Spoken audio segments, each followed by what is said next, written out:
اور جہاں تک حضرت ان کا تعلق ہے امام خمینی صاحب کا، میں آپ سے عرض کروں انہوں نے یہ دعویٰ نہیں کیا.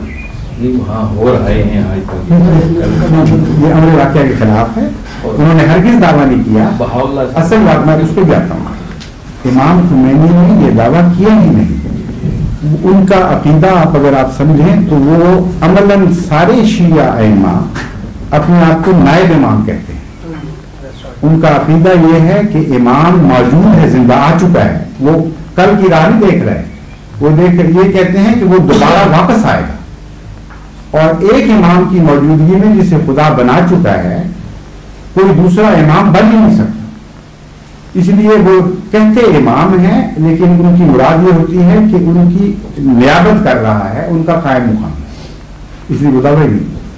اور آج تک انہوں نے امام خمینی صاحب نے کبھی یہ دعویٰ نہیں کیا کہ خدا نے مجھے مقرر کیا. ایک فکرہ آپ نہیں دکھا سکتے.